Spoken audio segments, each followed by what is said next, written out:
샬롬 3월 15일 매일 말씀 묵상입니다. 한 주간도 주님 안에서 평안하셨는지요? 오늘도 주님께서 주시는 힘과 능력으로 오늘 하루를 잘 감당하시는 저와 여러분 되시길 소망합니다. 오늘은 메시아 권한의 메시지 중에서 6월절 사건에 등장한 예수님의 예언의 성취를 함께 묵상하고자 합니다. 오늘 본문 말씀은 요한복음 19장 32절에서 36절 말씀입니다. 제가 봉독하겠습니다. 그래서 병사들이 가서 먼저 예수와 함께 십자가에 달린 한 사람의 다리와 또 다른 한 사람의 다리를 꺾고 나서 예수께 와서는 그가 이미 죽으신 것을 보고서 다리를 꺾지 않았다. 그러나 병사들 가운데 하나가 창으로 그 옆구리를 찌르니 곧 피와 물이 흘러나왔다. 이것은 목격자가 증언한 것이다. 그래서 그의 증언은 참되다. 그는 자기의 말이 진실하다는 것을 알고 있다. 그는 여러분들도 믿게 하려고 증언한 것이다. 일이 이렇게 된 것은 그의 뼈가 하나도 부러지지 않을 것이다. 한 성경 말씀이 이루어지게 하려는 것이다. 아멘. 오늘 본문 말씀은 출애굽기 12장 46절에 있는 뼈는 하나라도 꺾어서는 안 된다라는 6월절 어린 양 식사 규정에 관한 내용의 성취입니다. 그렇다면 이 뼈가 꺾이지 않았다라는 이 뜻은 무엇을 상징하고 있을까요? 요한복음에 등장한 뼈가 꺾이지 않은 예수님에 대해서는 두 가지 정도로 우리가 생각해 볼 수 있습니다. 첫 번째는 예수님의 그 죽으심으로써 자신이 희생양이 되었다는 것을 증명하는 증언이었고요. 그래서 6월절의 의미를 성취시키심으로써 영적인 출애굽, 즉 종말론적 구원의 희망이 되신다는 것을 증명해 주셨습니다. 그리고 두 번째로는 하나님의 보호하심 아래 고통받는 의로운 자의 역할을 성취하셨습니다. 이것이 무슨 의미일까요? 이 두 가지를 오늘 잠시 살펴보기 원합니다. 첫 번째로 예수님께서 뼈가 꺾이지 않으셨다는 것은 자신이 6월절 희생양이라는 것을 증명해 주신 것입니다. 예수님께서 6월절에 어린 양이 되셨다 하면 무슨 의미일까요? 우리가 이번 주에도 출애굽기 12장을 읽었는데요. 6월절 식사에 관한 규정이 있습니다. 출애굽기 12장 46절에 보면 어느 집이든지 이 고기는 양고기를 상징하는데 이 고기는 한 집에서 먹어야 하며 그 고기를 조금이라도 집 바깥으로 가지고 나가서는 안 된다. 뼈는 하나라도 꺾여서는 안 된다. 아멘. 이 집에서 먹어야 하고 집 밖으로 가지고 가지 말아야 된다라고 합니다. 이것은 10가지 재앙에서 하나님께서 이스라엘 백성들을 구원하시기 위해서 이집트에게 행하신 마지막 재앙이죠. 맏아들 모든 첫째 난 것들의 첫째는 죽이시는 그 재앙을 피하기 위해서 문설주에 어린 양의 피를 바르라고 하셨죠. 그리고 한 사람도 밤새 그 집에서 나오지 말아라 라고 명령하셨습니다. 결국 그 밤중에 무슨 일이 일어나나요? 모든 이집트의 사람들이 다 일어나서 첫째 난 것들의 죽음을 직면해야 했습니다. 그래서 그날 밤은 모든 나라가 이집트의 온 국가가 초상집이 되었다고 울음이 끝이지 통곡하는 소리가 끝이지 않았다고 이야기하고 있습니다. 그러나 문설주에 피를 바른 이스라엘 백성들의 집에는 그 재앙이 닥치지 않았죠. 그래서 집 바깥으로 가지고 나가지 않고 그 고기를 집에서 먹어라 라고 말씀하십니다. 너희가 이 어린 양 때문에 구원을 받았다라는 것을 상기시키시는 것이죠. 그런데 이상하게도 뼈는 하나라도 꺾어서는 안 된다 라고 말씀하십니다. 이 뼈를 꺾지 말라는 것은 온전한 고기의 상태를 유지하라는 것입니다. 뼈를 꺾어서 먹게 된다면은 이것은 온전한 고기가 아니라 어디선가 가져온 고기일 수 있다라는 것입니다. 그래서 온전한 어린 양의 한 마리의 모습, 그 꺾이지 않은 뼈의 모습으로서 그 고기를 먹음으로써 그것이 해하지 않은 온전한 고기라는 것, 즉 우리의 구원을 위해서 준비된 그 식사라는 것을 증명하기 위해서 꺾이지 않은 뼈를 먹으라고 한 것입니다. 이것이 바로 우리에게 보여주는 꺾이지 않은 뼈를 먹어야 되는 이유입니다. 실제로 출애굽기 12장 46절 말고도 민수기 9장 12절에도 같은 말씀이 있는데요. 희생제물의 뼈를 부러뜨려서도 안 된다. 유월절의 모든 율례대로 그것을 그렇게 그들은 유월절을 지켜야 한다라고 기록되어 있습니다. 즉 온전히 구원을 위해서 준비된 그 어린 양, 그것을 우리에게 이야기하는 것입니다. 즉 이것은 무엇입니까?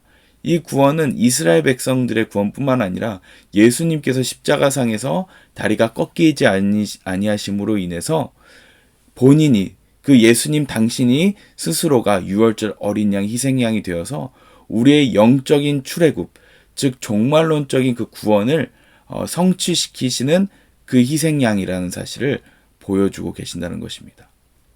그래서 요한복음 19장 35절에는 가로를 치고 기록되어 있습니다. 이것은 목격자가 증언한 것이다. 그래서 그의 증언은 참되다.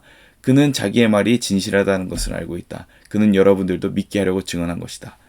왜 이 말을 썼을까요? 이것은 예수님께서 죽으신 그 디테일들을 사람들이 다 기억하지 못했던 것 같습니다. 그런데 어떤 사람이 이것을 보고서 기억하고서 예수님께서 죽으실 때 다른 사람들은 그 양쪽에 있는 강도들은 다리가 다 꺾였는데 예수님께서는 이상하게 꺾이지 않으셨어요 라고 증언하지 않았겠습니까? 그 증언을 받고서 맞다, 이것이 바로 유월절에서 우리가 늘 꺾이지 않은 뼈를 먹지 않았는가 라고 하면서 사람들이 맞다, 그렇다, 예수님께서 바로 그 메시아셨다, 예수님께서 바로 우리를 구원하시기 위해서 오신 유월절의 어린 양이셨다라는 것을 사람들이 알게 되는 것입니다. 결국 예수님께서 우리의 메시아이심을, 희생 양이심을, 유월절 어린 양이심을 증언해 주고 계십니다. 두 번째로서 예수님의 뼈가 꺾이지 않으셨다 하는 것은 하나님의 보호하심 아래 고통받는 의로운 자라는 것을 보여준다는 것입니다. 이것이 무슨 말일까요? 시편 34편 19절 20절에 이런 말씀이 있습니다.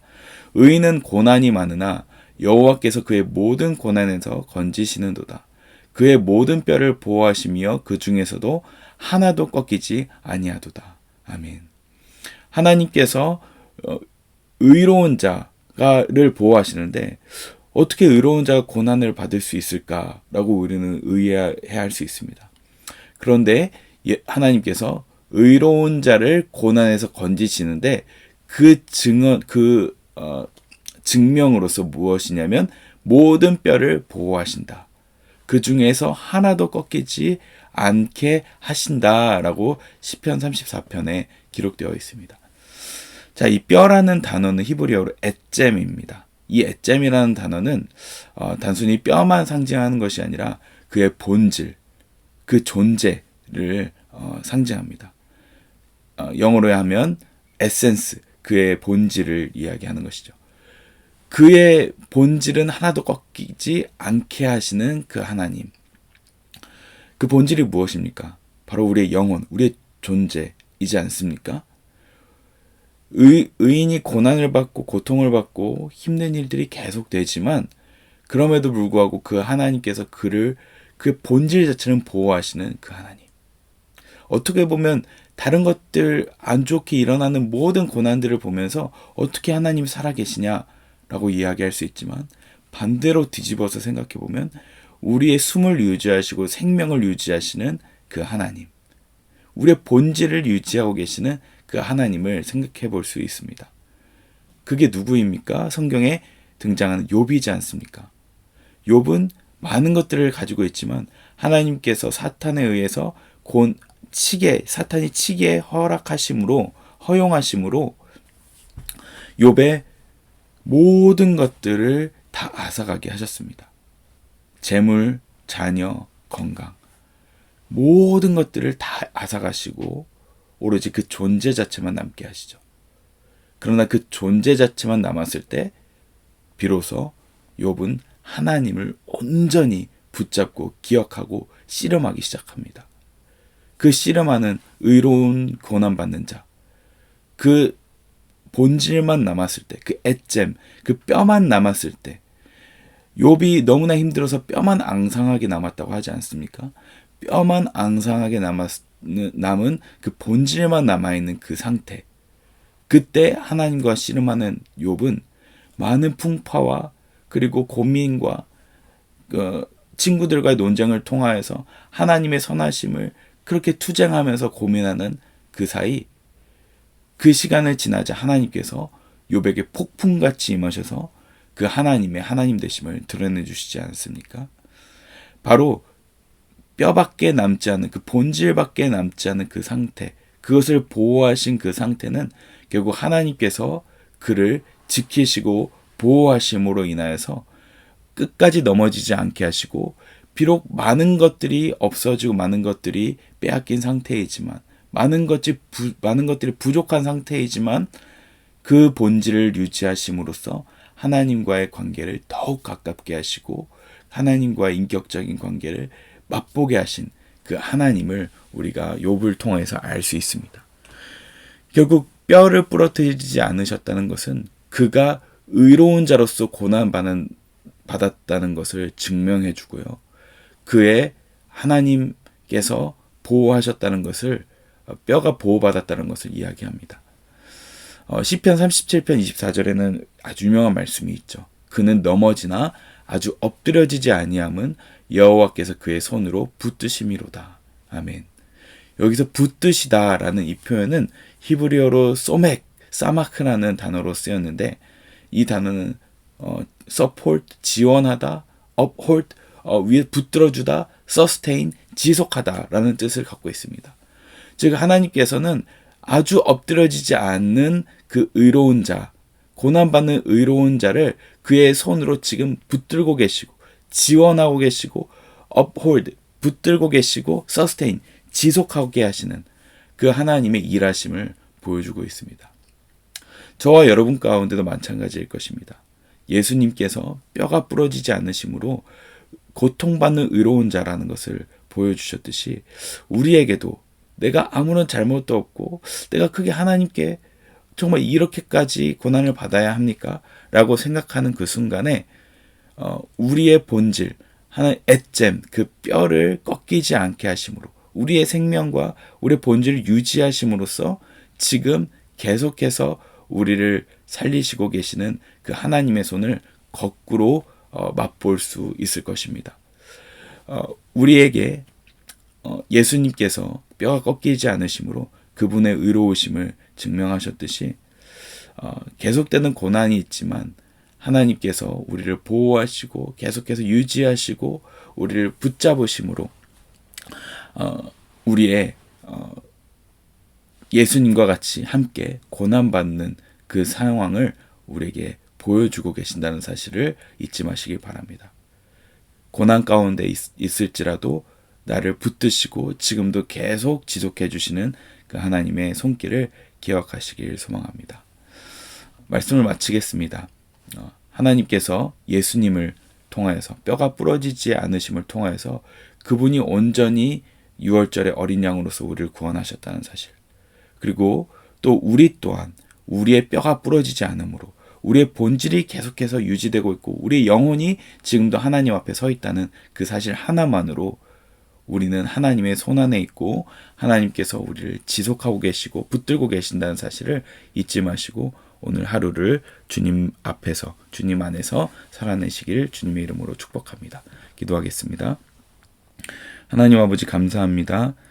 뼈가 부러지지 않은 예수님의 그 구원 사건을 통하여서 당신의 일하심을 우리가 바라봅니다.